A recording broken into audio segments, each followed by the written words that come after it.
I was born on the 10th of August 1983, and I grew up on a street called Roughdale Avenue, which is in Kirby. Kirby was your typical, I'd say, like Scouse neighbourhood or whatever you want to call it. It was like a council estate, but it was like, it had that vibe to it where everybody seemed to know each other, families knew each other. It was a belted little community to be involved in. So we had like families on our street. All the mums and dads knew each other, and the kids always used to go out to play together. Or like a really cool memory that I've got from being younger is usually around like whenever it snowed. So we were the house on the street who had a sled. So you'd always guarantee people would come to our house to play on the sled. And my mum, being the way she is, she was always like, she was nuts, my mum. So she'd be out with all the kids, even though she's got aspirin, she probably couldn't breathe. She'd be out there with like your 10-inch snowballs, pinging them off the kids and just be having a scream out in the street. And there's actually, I'm sure there's videos of it as well, where we'd all be on the stairs and my mum would go and get a mattress off one of the beds, and we'd all get on the mattress and slide down the stairs, because it was a good little stair. Mate, you'd fly at the front door, or then she'd get us in pillowcases, and you'd just be like, bam, bam, bam, bam, bam, bam, and flying down the stairs as well. It was nuts, and probably wouldn't get away with doing stuff like that now. Say it's like flicking child abuse, but mate, back then we had an absolute scream for stuff like that. It was boss. So my primary school was a place called Cherryfield, which seems to be like everybody from Kirby went to there. I don't remember any arty stuff in the early years of primary school until I got to my final year. A teacher who was called Mrs. Lomax at the time, she's now Mrs. Willis. She's just the greatest thing that ever happened for me with regards to art. She's unbelievable. She made school fun. She made, you got to do all, I remember like making a clay toucan. We had like our own kiln in school, and I got to be the kiln boy. So you'd have to go and you'd have to take the stopper out or put the stopper in the top, because if you didn't do it, whatever was in there would crack and stuff like that. Getting to do stuff like that at the age of, what I did last year of primary school, 10, something like that. So my seniors was called Brookfield. I think it's called Brookfield High now, possibly. And it wasn't long before art took over for me. So you do your usual lessons that you do for like the first 2 or 3 years, I think, and then you get to choose your subjects, don't you? As soon as I found out that I could drop certain subjects, I dropped them fast. French, gone. RE, gone. Fucking never to see again. It was like, what do you do without doing these subjects? And I said, can I just do art? And they were like, yeah, you just go and do your artwork then. As like a 16-year-old lad, I feel like that was when I thought I'd become an adult. It just so happened to coincide with when I first picked up drinking drugs. That's when it became a part of my life, like the party scene. That's what took over at that point. So when I think I was becoming an adult, and you look back at it, really, it's quite immature at that age, 16. You don't have any responsibilities. Yeah. So I thought I was a man then, and I could go out and I could party. But where partying began, art stopped. Art became like a distant memory for me at that age, and I never created anything of memory from the age of 16. For a long time afterwards, it was literally just drink, drugs and partying. So after leaving like the scene of your usual Friday night with all the lads when you finished in the engineering firm or whatever, you go out for a little bevy and that, I then went to an office setting. Now, you just presume an office setting is going to be nice and peaceful and you're going to all be well behaved, but fucking hell, partying was more than ever then. Like, you'd either all go out every Friday, or there'd be like a massive party, like 30, 40 of us would go out at the end of the month for a big night out. And it wasn't long before I started noticing that where I would normally have a 20 bag to snort on a night out, it was 3 20 bags, or it was 6 20 bags. And it started mounting up, and it was still only like a weekly thing. It might have been a Friday and a Saturday. But within a couple of years, it was getting to the point where I'd be spending 150, 200 quid just on cocaine for a night out. And my nights would be starting earlier, so everybody else was going out at 6, I'd be starting at 3. I couldn't just sit, I'd have to start earlier. And everybody else would go home at a normal time, 2 o'clock in the morning or whatever. If everywhere shut, I'd go home, but I'd sit up snorting in the house still. So yeah, that was like at a young age, that. One vivid memory that I have is, it was a Christmas. So obviously Emmy weren't born at this time. But Jenna, I think this was my first proper computer console that I ever got. And Jenna went out and bought me an Xbox for Christmas. And I spent the whole Christmas day just playing on this Xbox, but snorting. And I went right the way through Christmas night into Boxing Day. And I remember being on the second floor of the house, at the end of my bed with a blanket over me, with a CD with Lemo on it, snorting while I'm playing on a computer game, thinking nobody can see me doing this here. So I remember I come down the next day, because I knew I had to go and see her, and there she was, sat on the couch watching the telly, and she just looked at me, she just started crying her eyes out. Like, she'd obviously worked her ass off, we had a mortgage to pay, and she'd somehow still managed to buy me this Xbox.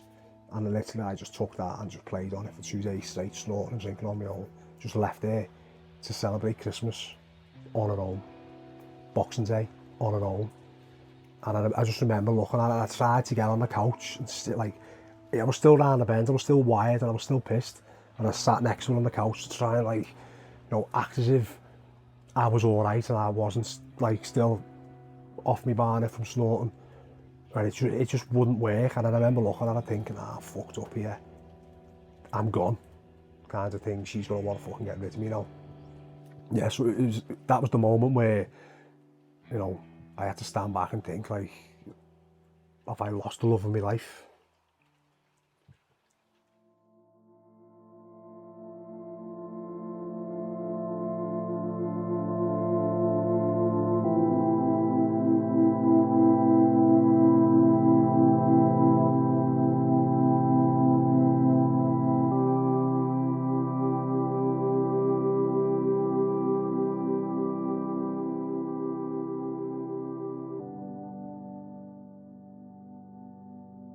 think like through the tougher times were probably like towards the end of being pregnant with Emmy, and he just wasn't really there. Like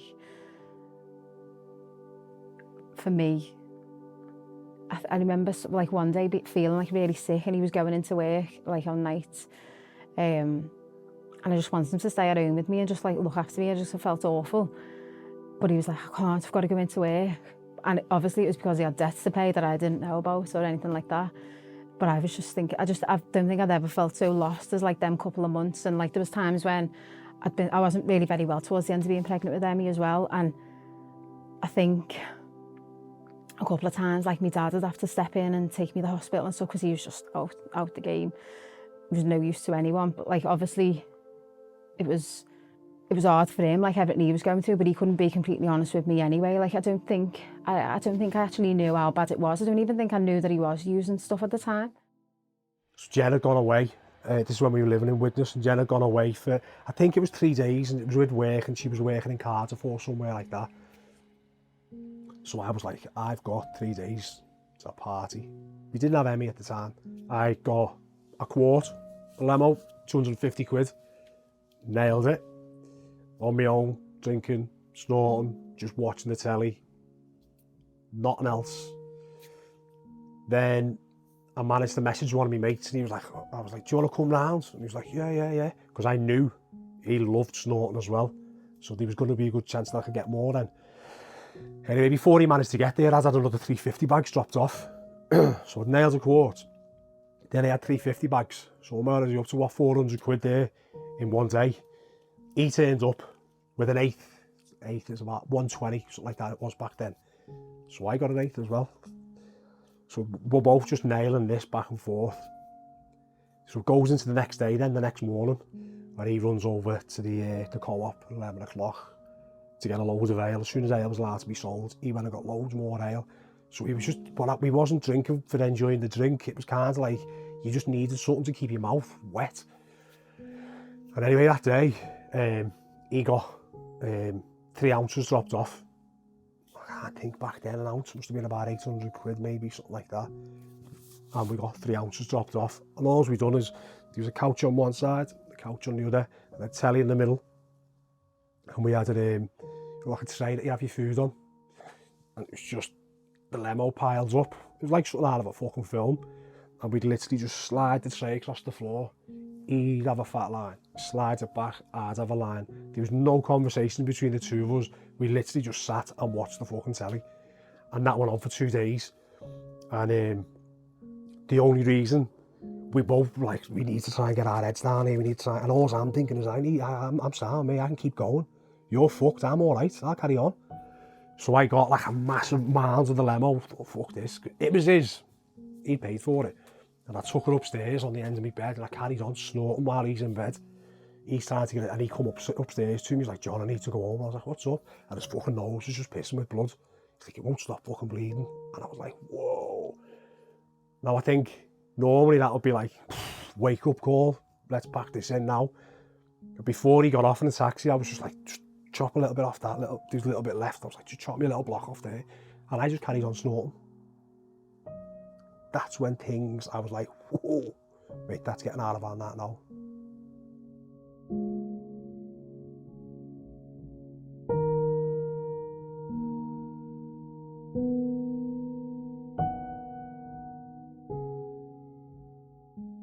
For a lot of people, like the pregnancy side of things is, it's an experience, isn't it?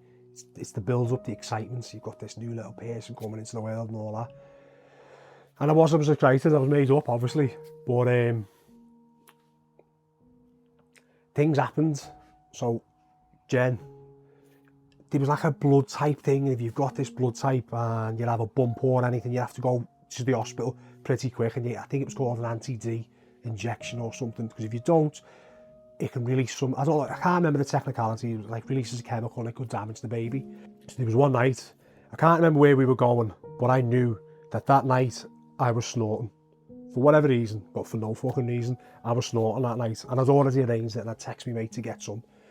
And we reversed out to the drive, and I reversed and hit the fence. Not dead hard, but I hit it.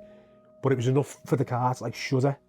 So obviously being a responsible parent to be, it was like, we need to go to the hospital so she can have this injection. And all I thought was, how much of a fucking inconvenience is this for me? That was my initial, was like, oh, I'm not going to be able to snort now. I've got to go to the hospital. So we went to the hospital and we had to wait. You were in there for hours to wait. Middle of the night, I think it was. We coming home. I should be getting in bed with Jen and looking after her. But I was like, yeah, do you want to get in the bed, chill out? And then I was downstairs, boom, got me lemo, and I started snorting that night. Like, what the fuck's that about? No, it's just, you can't really, there's no excuse for it whatsoever. So then you think, right, the day your baby's born, best day of your life. And it is for most people, and it was for me, to be honest. In fact, it is the best day of my life. But the second I had the slightest chance to get on it, I did. Jen had been in labour for a couple of days. I'd been in the hospital with her the whole time. And I'll be honest, I wasn't thinking about drugs at that point. I was just, you know, Emmy was born, it was fucking unbelievable, but it was a traumatic labour, like really bad labour for Jen to go through. And we're back in the room then, and I remember the nurse was like, dead happy, go on dad, you go home, go and get your head down for the night and come back, there's nothing else you can do now, you go and have some sleep, have some rest. No, like I'm a fucking hero. Boom, light bulb moments, let's just go and get on it. And I went home, straight away from that hospital, I went and bought an 8 limo. I even got my limo, went home, and just started snorting the day that my daughter was born. And I had to be at the hospital the next day at 10 o'clock in the morning to pick them up, to bring them home. And I was still wired at 6 o'clock. I went right the way through the night and brought them home. I've no doubt I was probably fucking not in a legal position to actually drive. It would have been pulled. But his addiction for you is, no matter, like, you love your wife, you love your kid, and you'd say you'd do anything for them, but then it's that, what you choose. And I always just chose cocaine every single fucking time. I hate that I lied to my family a lot about it. I didn't tell his mum or anything. I didn't tell my mum and dad. Like, my mum and dad aren't soft. His mum and dad aren't soft. They must have known what was going on. But I never, like, my mum would ask me, like, directly, he's on drugs and he's taking drugs. And I'd be like, he's not, don't be daft. And, like, knowing quite well that he was, and I didn't have a penny to my name. But they definitely got me through it, like my mum and dad. My friends, my sister especially, like, she like moved in with me after John had moved out. She moved in with me for a good couple of weeks, just, you know, like, while I got on my feet and stuff like that. And she was helping me with bills because I couldn't afford anything. So she was like buying food, and she was like babysitter, you know, just like if I needed to get a shower, like, I had a tiny baby. So yeah, she was just a massive help. And then, like, my friends, she come round and bring me food and stuff like that. Said, dead embarrassed talking about that now. I honestly can't believe, like, it's my life that I'm talking about. But, like, I wouldn't have got through things like that without it. I kept it to myself a lot. But obviously, like, people who are close to you, they clock, don't they? They clock what's going on. So yeah, probably bottling things up probably did help me to a point, you know, like, dealing with things day to day. I couldn't deal with all that was going on as well. I'd have to make sure that, like, Emmy was looked after and, like, everything was right in the house and stuff like that. And then obviously when I did have that, like, that space where I could, like, let it out, would be with, like, my sister and my friends. So I think what made me stick around through all of that was it wasn't always like that. And he wasn't off the rails the whole time. We were together, and, you know, in the early days and stuff like that, he was on his good days, like I've said, like, we'd have a ball, have an absolute laugh, even when he'd have a drink sometimes. But then there was always that point where it'd just get too much, and I'd be checking out of that night out. I wouldn't want to be a part of anything like that was going on. But like, yeah, so we had a laugh, but it was when I got pregnant with Emmy and stuff like that, and I had to grow up. There was like no two ways about it. I wouldn't be drinking, and I wouldn't be like putting up with any of that. I tried, dabbled with going into Cocaine Anonymous, Alcoholics Anonymous to try and get help, and there was nothing there. It was like, I think I was doing it for other people because Emmy had been born, and I was like, I know I need to sort this out for her. I need to sort this out for Jen. But you can't do it for anybody else. You've got to do it for yourself. So you think about, think of like a sheet of canvas, and it's just made up of thread. And if you keep peeling a piece of thread off your canvas, it's just going to keep getting shorter and shorter until there's nothing left. So, Emmy's born, carries on snorting, fucking thread's coming off. Jen gets fed up with it all, rightly so, draws a line, like, we're done, get out. More fucking threads coming off the canvas. I'm living back in my mum's, I've lost my car, I'm missing mortgage payments, the fucking canvas is getting shorter and shorter. But I carry on, still snorting the whole way through. And I think one day, when I remember having ordered Emmy, and a man knocked at the door and asked for the keys to the car because he hadn't paid for the car. And he paid the mortgage at that point as well. Like, the mortgage used to come out of his bank. He hadn't been paying that, and I didn't know any of this. He'd been like keeping all of this from me as well. And I was just like with a 6-10-week-old baby, just like, oh my God, what am I going to do?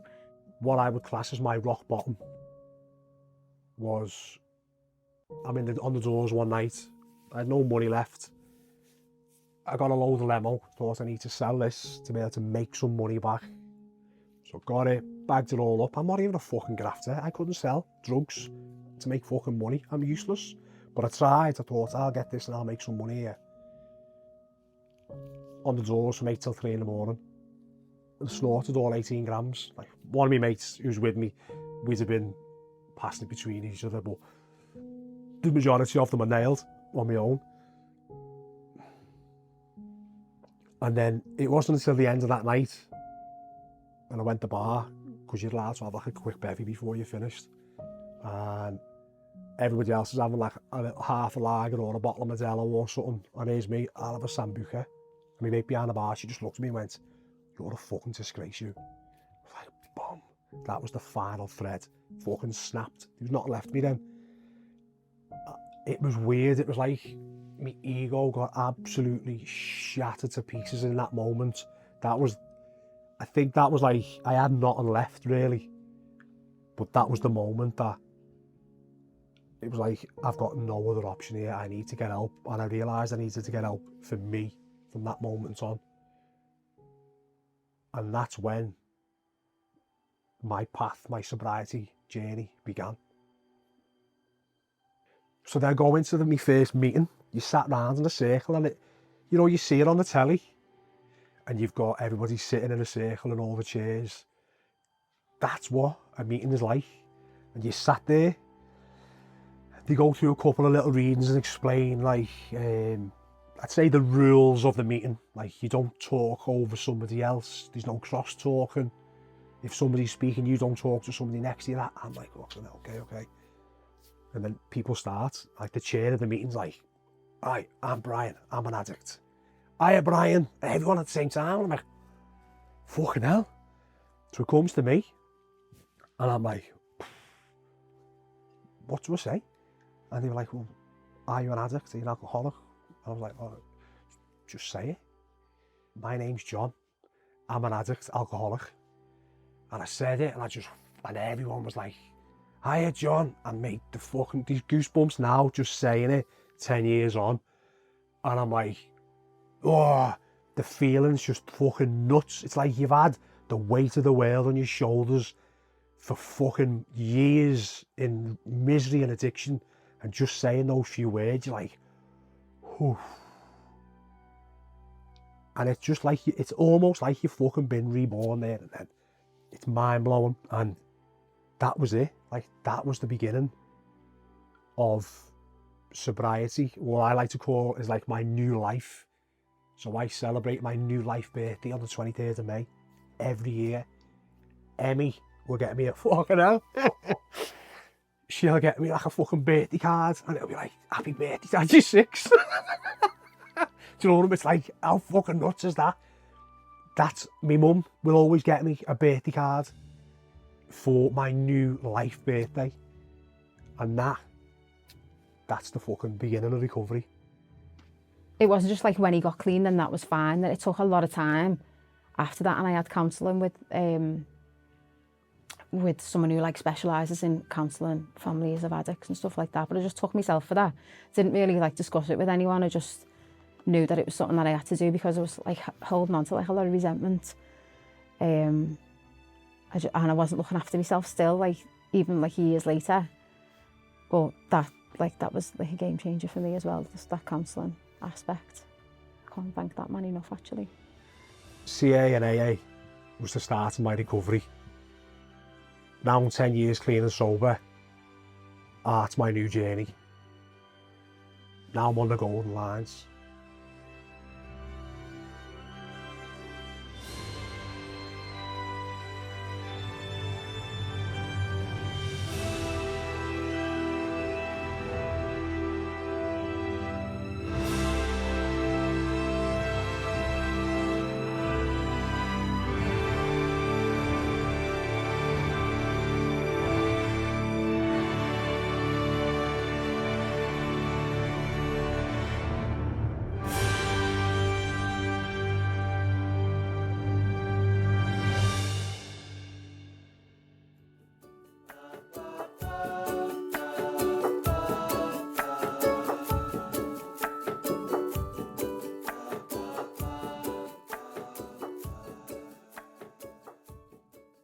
So my early work that I'd done was a lot of Disney work. It took quite a while for me to move away from that. Like every time I could even possibly move away from it, some new Disney film would come out and everyone was like, can you paint me this? Can you paint me this? And I remember at one point it was Frozen. And I thought, I'll have a little go with these like little tote bags. So I bought a load of tote bags. And in my little bedroom studio that I had back then, I'd have like 5 tote bags lined up. And I'd have a painting of Elsa from Frozen on every one. And I'd just go through them like a conveyor belt. And then I'd personalise them for people. And they were selling like rapid. So at that point, I didn't really feel the need to push any further. It was making a nice little steady income. But there was still that little feeling like this isn't me. Like I'm never going to be recognised as an artist for copying Disney. Years went by. And my mate Dave, he was mates with somebody called Danny O'Connor, and he always used to say to me, you need to try and speak to Danny, you know. He went to the same school as me and he's making a living from art. And I'm thinking, how? Like how can somebody just be an artist as a full-time job? Like I was making a couple of £100, 200 or 300 quid a month, but I'm painting fucking all kinds. I'm thinking, how can you do that? That was a conversation me and Dave would have quite a bit. And before Dave passed away, he said it to me again. He was like, you need to speak to Danny O'Connor. And then Dave got diagnosed with cancer and it was quite rapid. And when he passed away, I didn't really, it just kind of like dissolved a little bit. Like I didn't really want to paint at that time. I didn't want to do anything. But I thought, you know what? Okay, he asked me to do it. I'm gonna do what he's asked me to do. Like I own that much. So I just fired a little message over to Danny on Instagram. I introduced myself and I was like, Dave's mate, he always used to talk about you. I'm just reaching out kind of thing. Straight away, he just come back and he's like, come to my house, come to my studio and come paint me for the day. I was like, fuck off. I can't do that. And he's like, no, come on, come round. And he set a date for me within days. And I was going round, I'd never met him before, and I was going round to his house to paint with him in his studio. And it was terrifying. On the way there, it was terrifying. And I think I bought like a little packet of biscuits around. That was like my little, here's some biscuits kind of thing. So anyway, I went in his room with him in the studio and I'm painting away. And he's like, right, I'll go and make us a cup of coffee. Have a little go painting on that. Fuck off, mate, I'm not touching your painting because I'll ruin it. And he went down, he come back up and he was like, you haven't done anything. I'm looking at the painting. I was like, exactly, I'm not ruining that painting. And he just picked the brush up and put like fucking paint all over it. I was like, oh my God. And he was like, just work with it now. And he did, and he started working with what to anybody else would have been like, you've just ruined your painting. But he pulled all that image together and he pulled it into this portrait. And he tightened things up, and it was just like, he was just dead free with how he painted.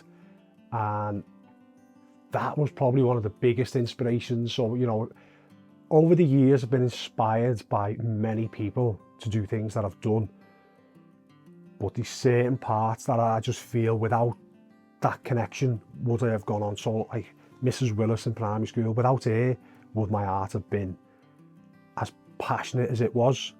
I don't know, but she was part of the journey. And then Danny comes in then, and Danny teaches me how to be free and explosive and just go with it and have no fear about what you're painting, just paint. So then later on, a friend of mine from Ireland, Charlene, sent me these pictures. One was Iron Man and one was Hulk. And it was digital paintings, but it looked like it had been used like a palette knife. And I was thinking, oh, fuck, I don't even know what one of them is.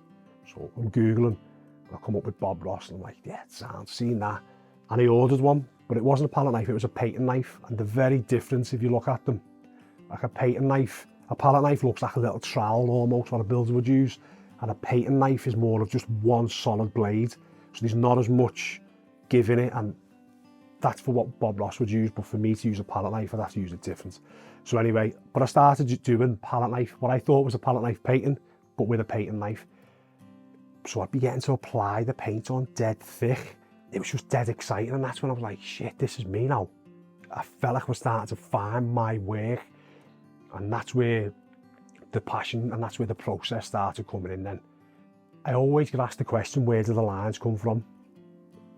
And I genuinely don't know. I've been influenced at some point somewhere, and that stays in my head. I kind of remember looking at, I've got loads of art books and technical drawings, or you know, like even at architects and stuff like that. I think if you look at their pictures, you'll always see lines coming off, and I think that come into my head, and then I started including that in my pictures. And now if I look at a painting without it, even if I do a full painting now, it's not finished until them gold lines are on, and it really bursts out. Another take on where the lines came from on my paintings, people always ask it, is like, was it come from the cocaine side of things? Like, because when I used to snort cocaine, I'd love to sit there half an hour, like, I could just sit bashing the lemo up and making nice little lines out. That was like one of the most exciting parts of it. Maybe that is a bit of inspiration where it comes from. I've gone from knocking out my little white lines to now knocking out my gold lines.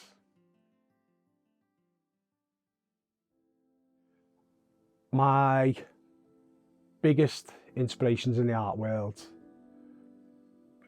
hands down, it's always going to be Van Gogh. Van Gogh, Rembrandt, Jackson Pollock. Easily. Like, I love other artists. I can appreciate a lot of art that other people probably wouldn't appreciate, like Mark Rothko. Love his work. But I've got no connection. I don't feel like I can relate to, I don't know his background. I loved Rembrandt, still do.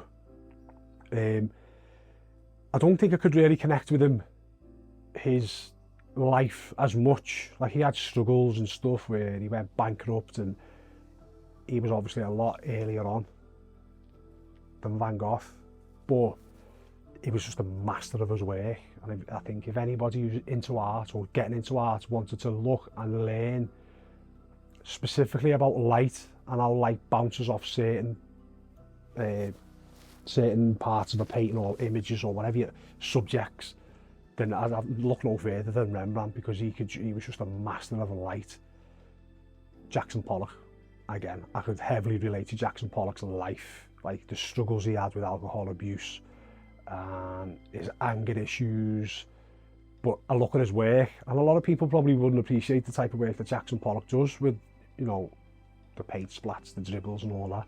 He painted differently earlier on, and I love that work, but I love how he expressed himself later on in life. It's just incredible. And I've tried to use bits of the way he would paint. It never turns out nothing like it, but I enjoy doing it, so I'm not arsed. Like, if I want to go and try and do a Jackson Pollock painting and nobody ever has to see it, then I'm going to do it, because I know for that few hours that I'm doing it, it's just going to be pure peace, and I'm just going to be like, yes, it's just dead free, and I loved it. So yeah, they're probably my 3 biggest inspirations in art. I've done some work with Radio City Cash for Kids. Few years on the bounce, round about Christmas every year, I'd do a celebrity painting, and it'd be whoever was performing in the concert, like the main person. So it was like Paloma Faith, James Arthur, stuff like that, and that would blow up massive, and people were like loving me work, and the comments was just incredible. So I'm already thinking, hang on a minute, like this is going to some next level stuff. Could I make this as a professional artist and not have to worry about anything else? But I think to be able to take that little leap of faith, yeah, it was scary to a point, but it wasn't me that made the full-on decision. It was my wife, who's my manager now, and we were away in Dubai to watch the world's Ultimate Strongman.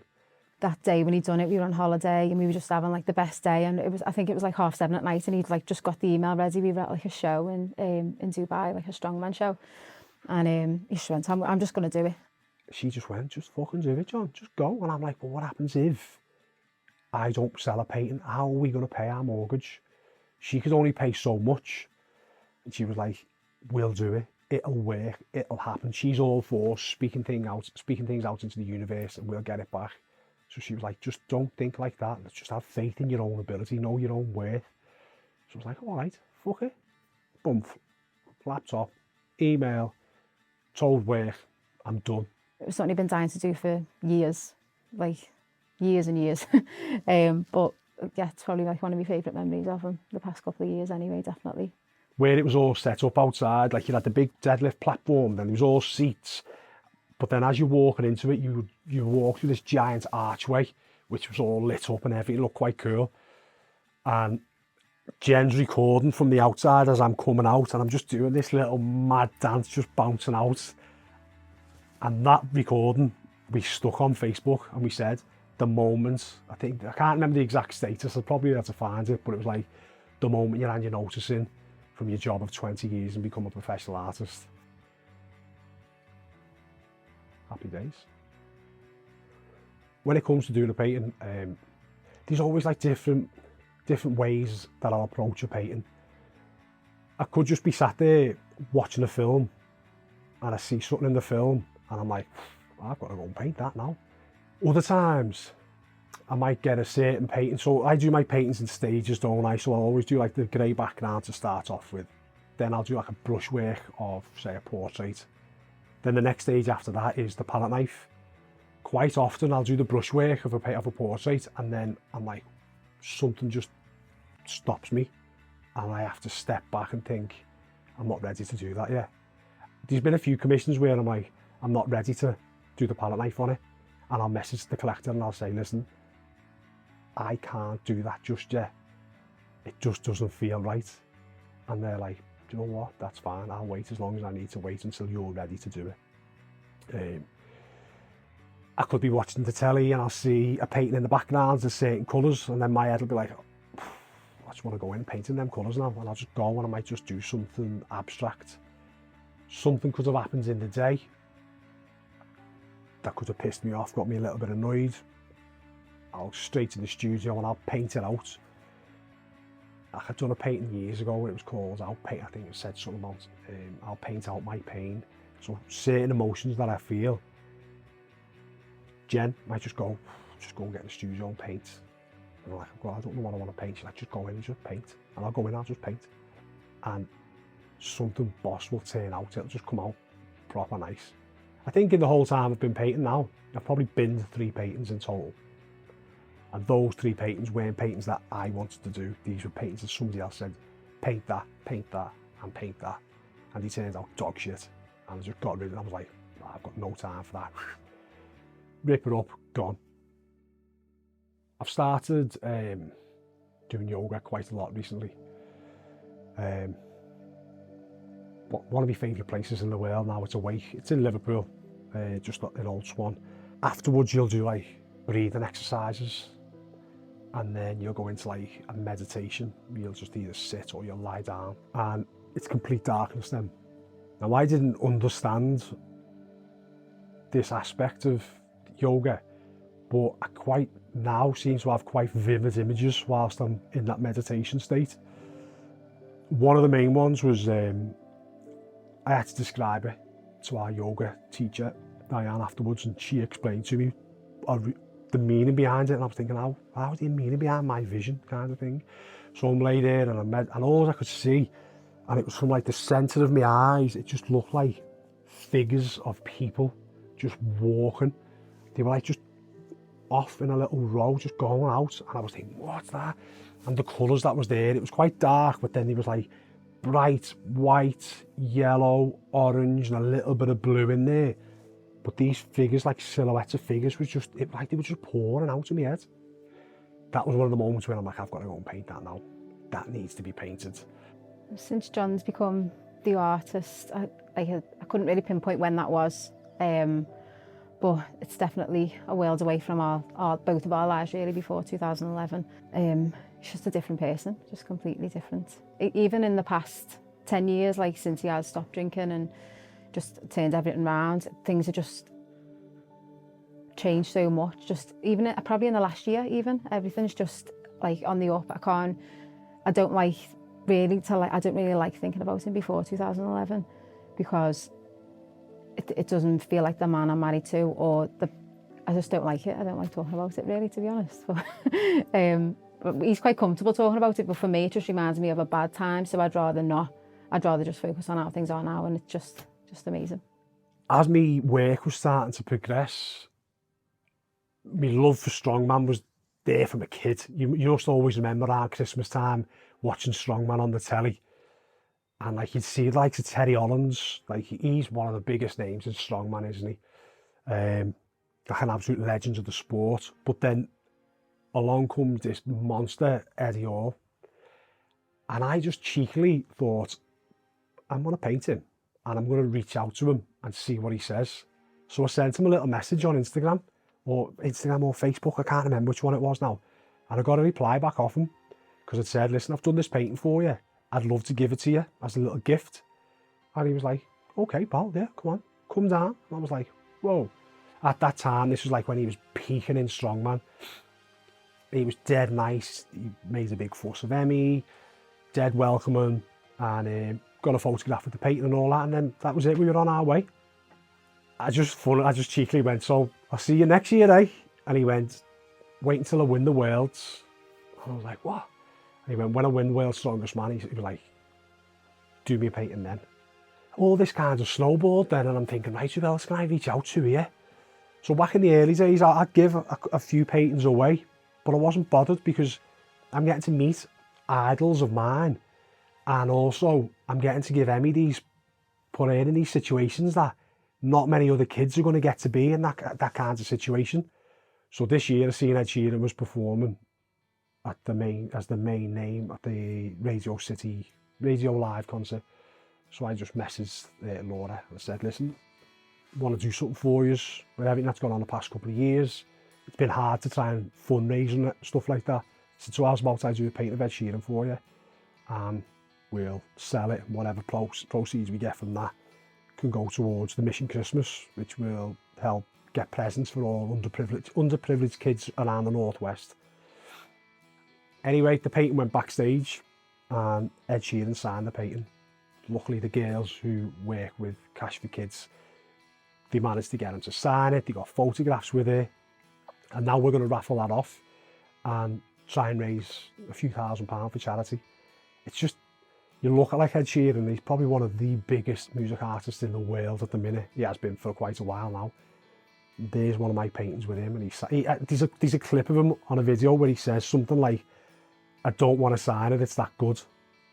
But, you know, memorabilia-wise, art-wise, I wouldn't normally let people sign my work because it's art. But when it's going to raise money for charity, fuck it, sign away, because I want to raise as much money as I possibly can for the charity, so I let Ed sign it. I'm reeling them off now and I'm thinking, fucking hell, I've done a lot, me.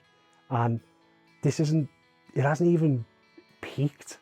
It's nowhere near peaked. It's just going to keep getting better and better. But one of my biggest things is like, I just try to make memories for Emmy. She's my biggest reason for the paintings half the time. Is like, obviously I'm getting to meet strongmen. She wasn't really asked about them, but she got to meet these giant men, and like all the photos we've got with her and all of them. She'll never forget all of that. I'm trying to think of some others. One of the most recent within the last couple of years, anybody who's into comedy will know Paul Smith. One of the funniest men there is about. And when I done that Joker painting, he's Paul Smith the Joker, that's his name. Now, for months and months before, me and Jenna go to bed and we'd sit there for about half an hour watching videos of Paul Smith on YouTube, fucking wetting ourselves. And we'd even like try and take off his little, how are you? What do you do? Kind of thing, you know, when he's on the stage and everything. And I got an inbox message. Can I buy that painting? And I was like, mate, I need it. And I begged him for this painting and he didn't want to sell it to me, and I ended up blagging him to sell it to me. I went round and picked it up from him, and since then we just kind of hit it off. Like, me and him have become like really, really good mates. Again, I'll be going to his wedding next year. I'm really good mates with his missus. I've met his kids. His kids are lovely. He's just a boss family man, you know, like he's a lovely, lovely person. And we have become really close, and that's where my art is. Obviously, he's a collector. I've collected quite a few. I've become a little bit of an art collector. There's something about having the original piece in your house, and I have it. It was weird. I bought it and it was meant to just go upstairs. I knew where I was going to put it, and then when I come in, I end up putting it in the kitchen, which is it's kind of a weird thing to have in your kitchen because it's a kind of scary picture of Joaquin Phoenix's Joker, but it just kind of fits there, and I look at it every day, and it's probably my favourite thing in the world now. Probably my favourite possession. I always say to him, if my house went on fire, that would be the first thing that I would grab. But yeah, John's work, something about John's work speaks to me. I've got about 6 or 7 of his paintings. I've even got a bit of his work tattooed on my chest. He's incredible, and just the journey that he's been on, and the way he's turned his life around, the way he uses the pain that he's gone through to speak to his art. I think it's very inspiring for other people who are in the same situation. If I was to be forced to choose one painting that I've done as my favourite, I'd probably have to go with Johnny Cash. I first got introduced to Johnny Cash by listening to a song that probably wasn't even his, it was written by 9 Inch Nails, called Hurt. And again, I listened to that song and the way he sang it, and I felt like the song was wrote for me. It's dark, and it almost feels like it was like my life. And again, people might, from the outside, might look in and think, no, that what, but you don't know what's going on inside somebody's head, and I felt like that song almost wrote for me. And then obviously the love for Johnny Cash grew then, and I started watching documentaries and stuff, and I watched the film on him. And again, I could identify with loads of his life, like his struggles with drink and drugs was just fucking incredible. And it was, you'd see like the people who surrounded him, who encouraged that behaviour. I know what that was like as well. You need to get rid of that dead wood. But then he has a strong family base around him who looked after him and got him back on the straight and narrow. And he has his own little June Carter who almost saves his life. That's like Jen, my little Yoko kind of thing. And yeah, I could listen to Johnny Cash all day. Just incredible. And that's why I feel like that painting had to be special for me, because I wasn't painting it for anybody else. I was painting again. That was why I was painting that for me. So yeah, I'd probably go with Johnny Cash, Hurt.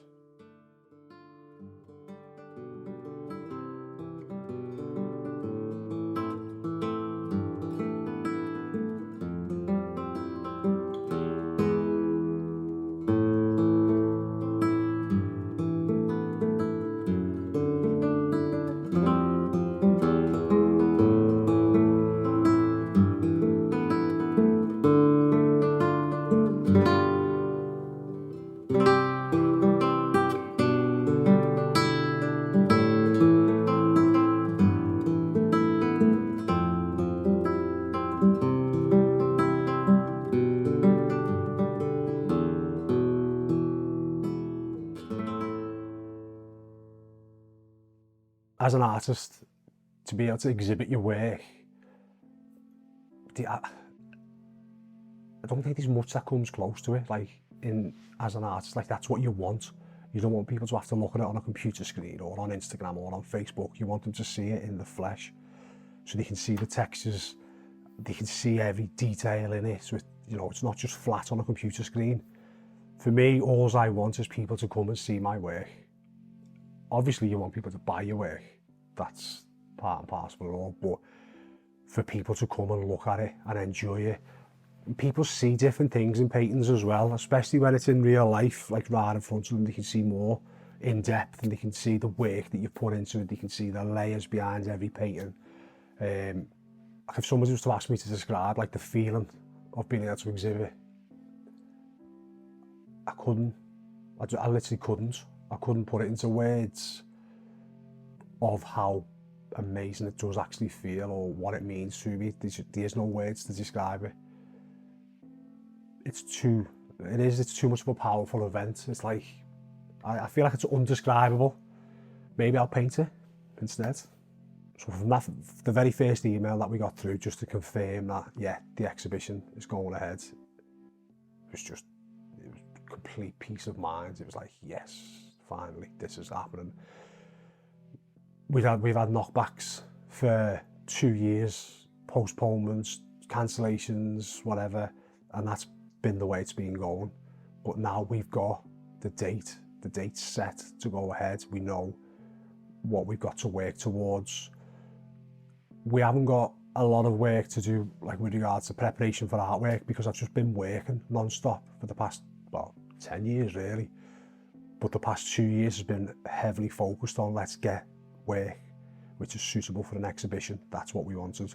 So we've now got a lot of artwork ready.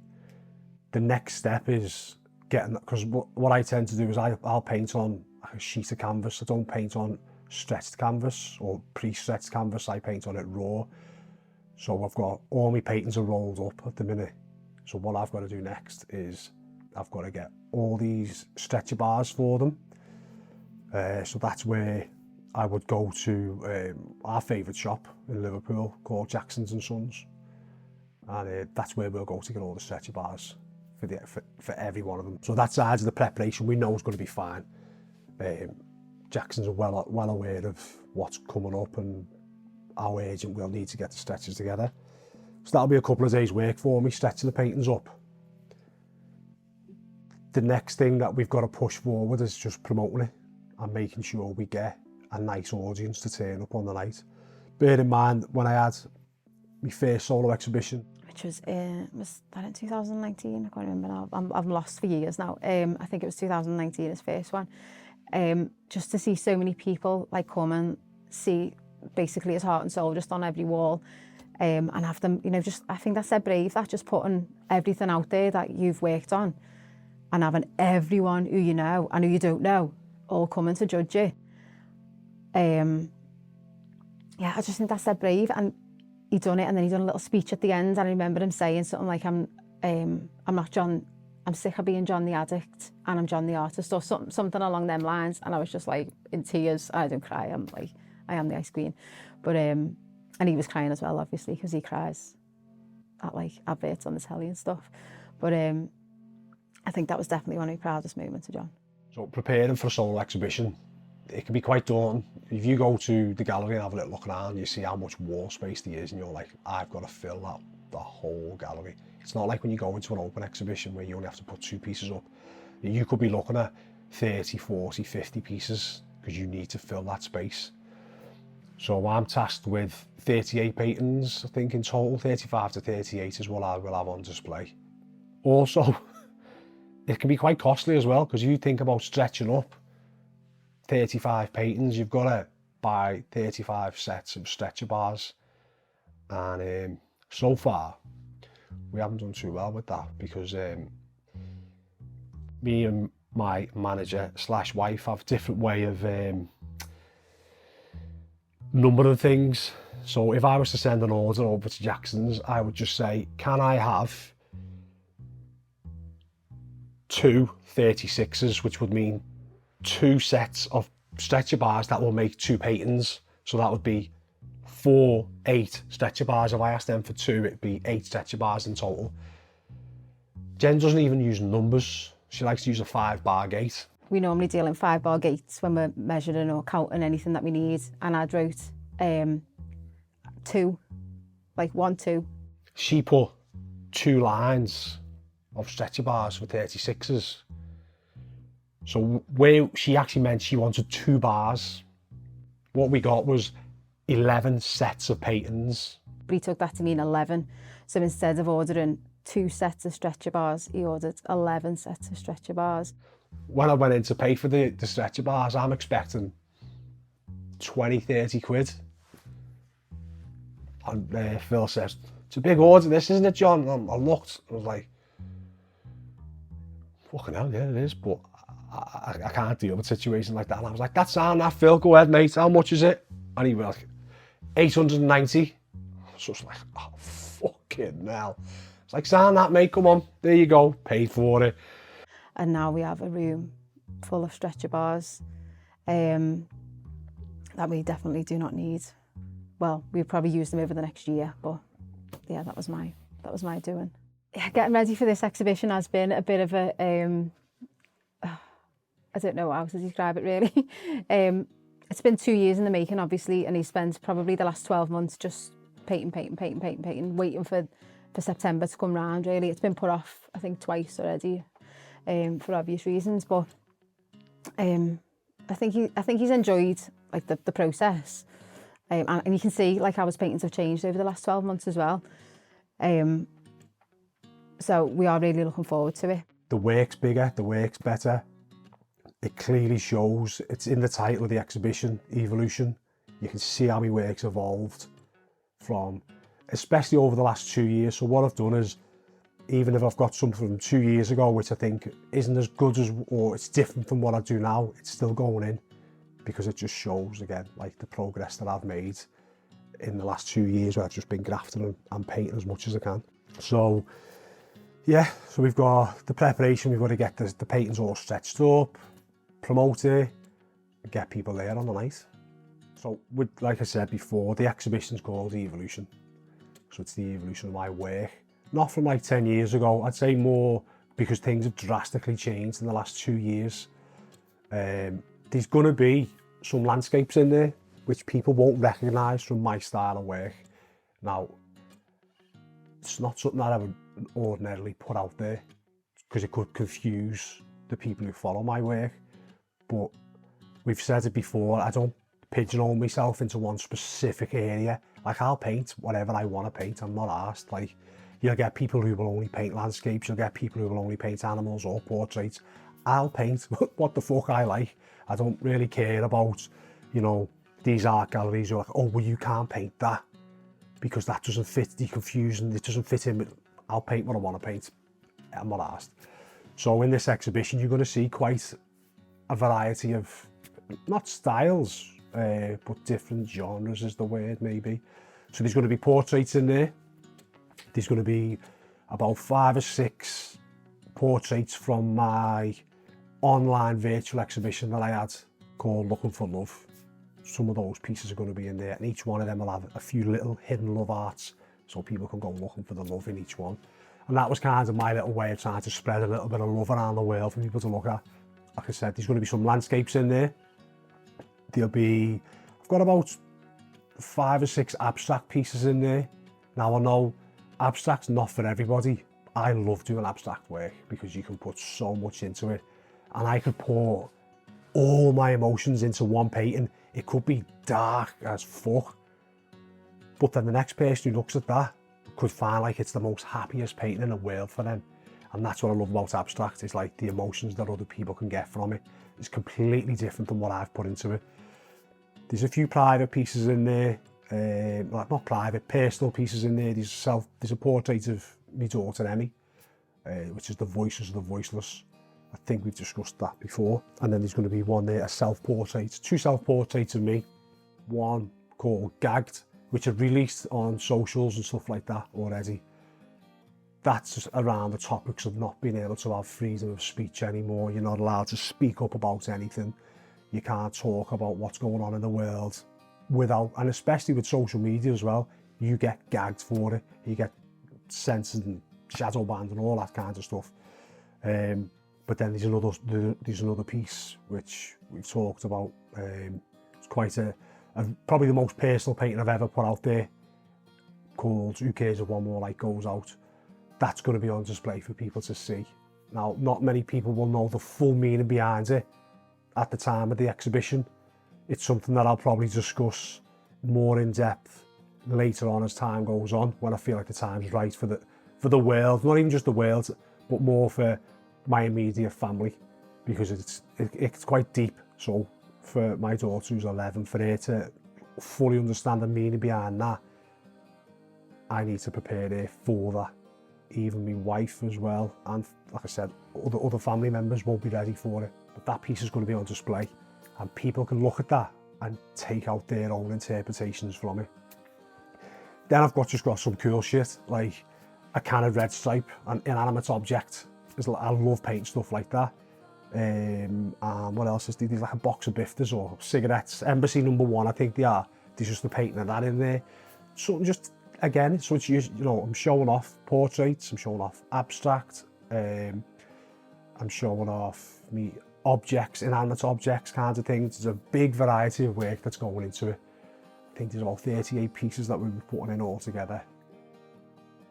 So hopefully there's something there to suit everybody. Somebody will look, everybody who turns up, I hope will be able to connect with at least one piece.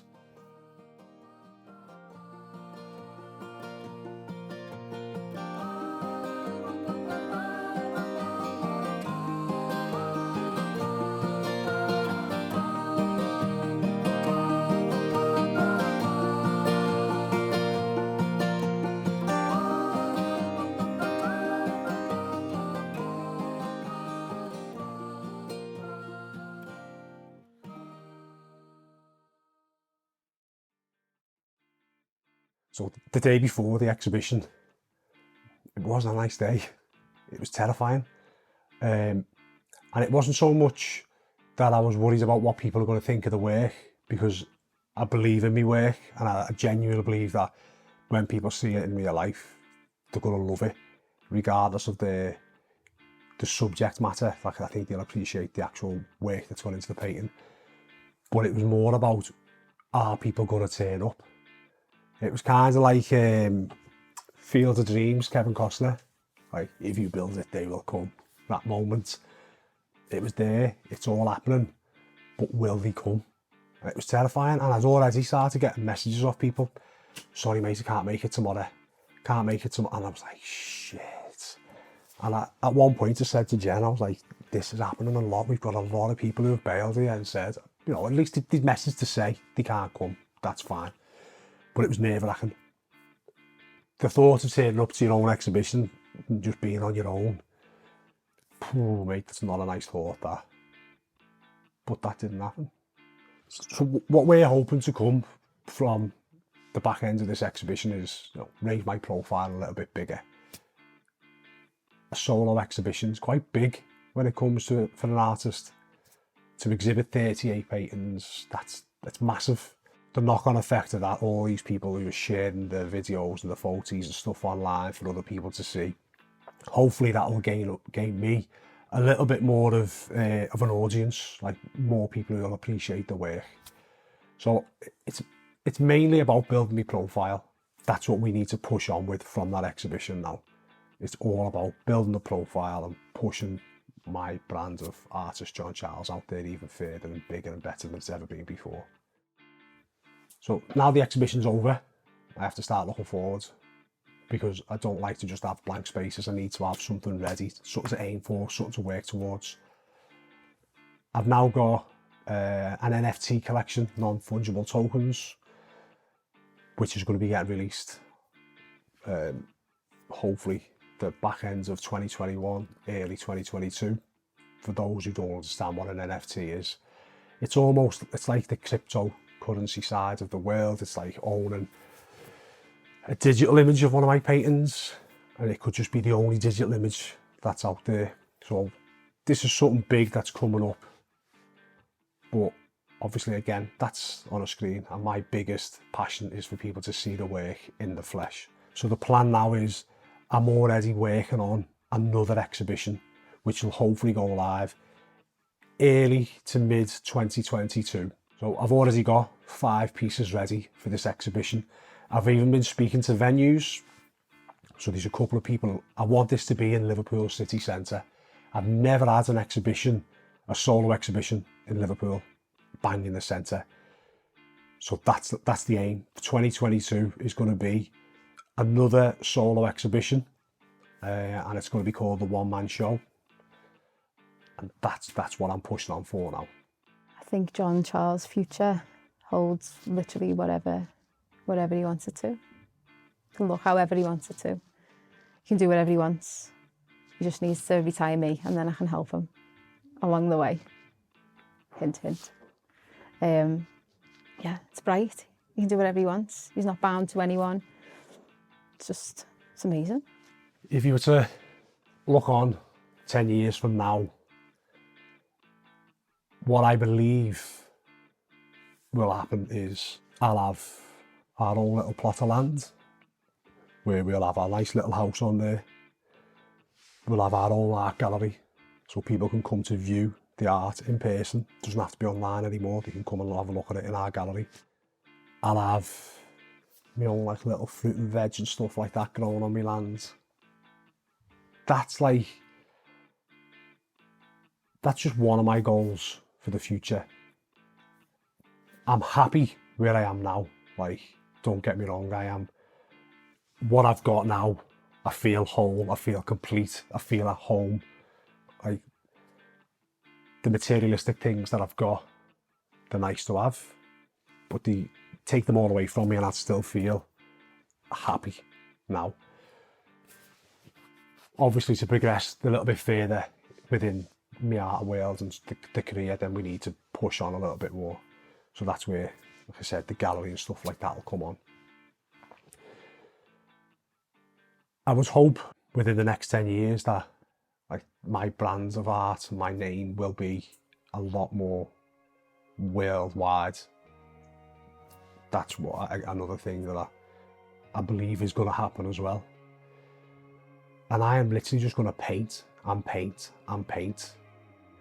Artists don't retire, they simply die. And that's what I plan on now. Like, I will paint until my last breath. And one thing that I don't want to do is I don't want to die with art in me. I want all my art to be on canvas before the end. When Dave was the later stages of his cancer set in, he was in a hospice, and you know, I think most people will go and try anything to survive that a little bit longer. And he turned to God, and he had rosary beads, which was in his bed with him. He had 2 sets of rosary beads, and he had them right up until the end. And then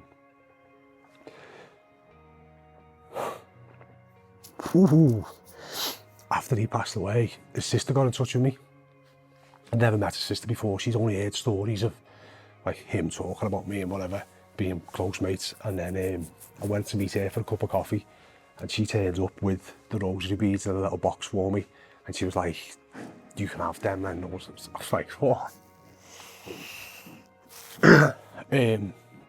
So I'm not like a big religious person, so I wouldn't sit there with a necklace on with a cross on it, and I didn't want anything ever happening to it either. So I thought, you know what, I'll get it inked on. And again, I brought it in here, and they've linked this almost up to Dave's other tattoo as well then.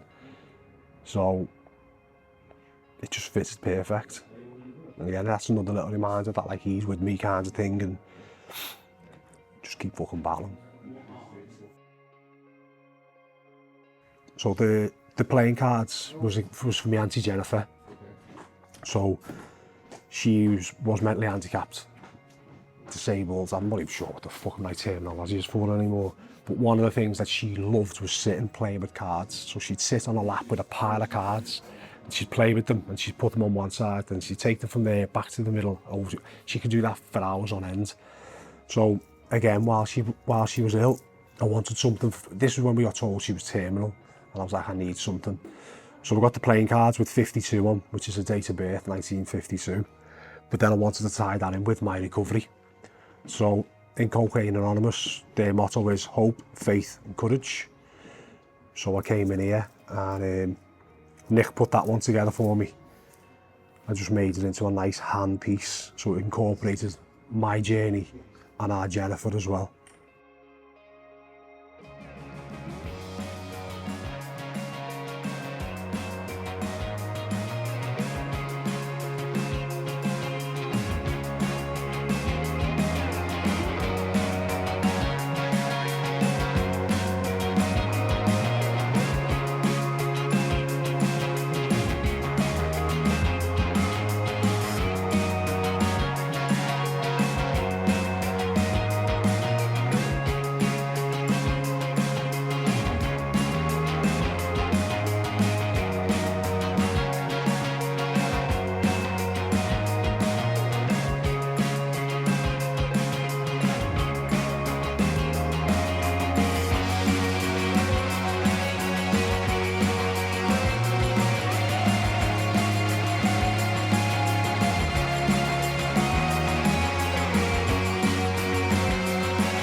Two, one, and action. Yeah, like that.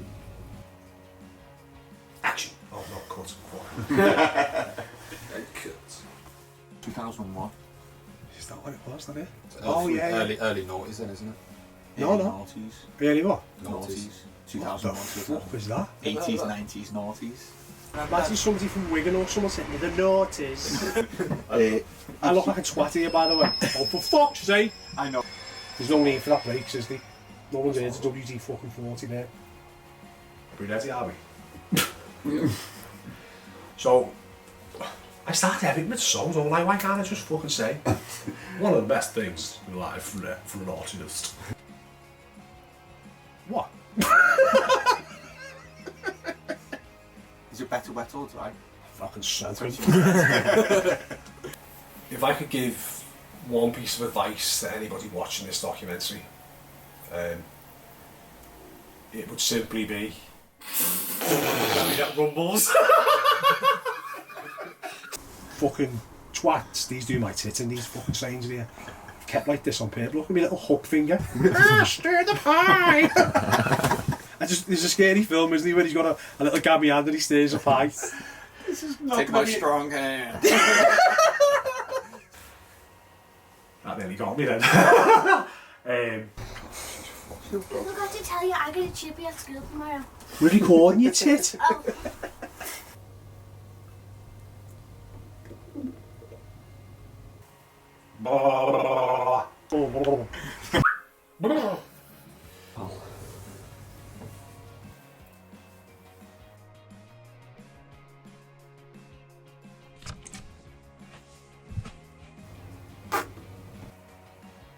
Soft shade to finish.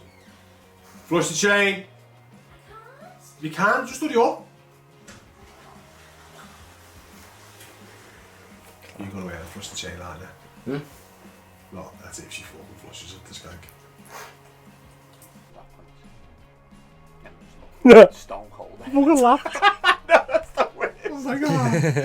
What have you laughed at me for? Don't look at me. Okay. You stared right into my eyes. I'm trying to look into Nobody's your ever looked at me like that.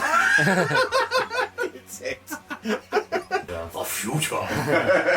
Let's talk about time. It ain't no such thing. How are you? I'm good, thanks. Good. Very good. You nervous? Oh yeah. Yeah. Yeah, I think you'll be really good at this Me stuff. too. Just joking. I'm Elizabeth. Do that one. How's my luck? Snazzy. I've got fucking worms now moving on here. I don't really bake much, mate. I don't know where that's just come from. From Kirby. We lost contact for years and years and years. But then when my heart... Just do that one more time to the back. At least it's not coming out the other end, is it? Maybe that's what it is, it's blocked. Yeah. Like fucking Shrek, mate. You know why when I have my skinheads, right? Watch this. Watch. I recognise, look. Do it again. Oh, you're a little you, aren't you? What? Nearly made me cry fucking twice in one day, you prick. Oh, Sorry, shit. sorry. It's my fault. We're trying to get a proper artistic shot. And you're dead still. I think you meant literally on my shoulder. When were you born? What's your birthday? Fucking hell. It's going to be a long night, this, lads. It really annoys me that the comfortable way of sitting is also the Gayest. gayest So way. you don't really, yeah. I sit. You don't see the gayness of it. It's not fucking me. This is a cool ass way of sitting. That's not. I want to know where your balls and your willy is. Any of you touch me, I'm just going to swing.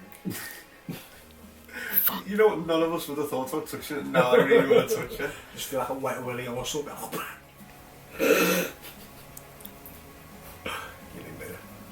Mind you fucking elephant footsteps. When you paint, how do you feel? I get hard.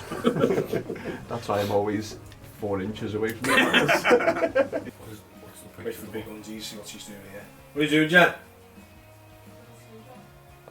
What? Are you doing a deep voice, you weirdo? Guarantee if I say this on camera, therapeutic. everyone look at Is me that and not go, the same? you didn't say that, you can't even spell the fucking thing. Maybe I'll paint it instead. After that, you little cunt! Yeah, that was good. There's going to be a piece that I connect with, at least. Ah, fuck off, you cunts. Fucking hell. I hate the word curated, it's so hard to say. They're not like really using your lips. You can't just say curated. Curated. Just this little. Cute. I'll keep messing with the mic, don't I? It's not going to be annoying. I'm scratching my beard. Snap. Whatever. Close. Action. Cut. Fucking hell. Snap.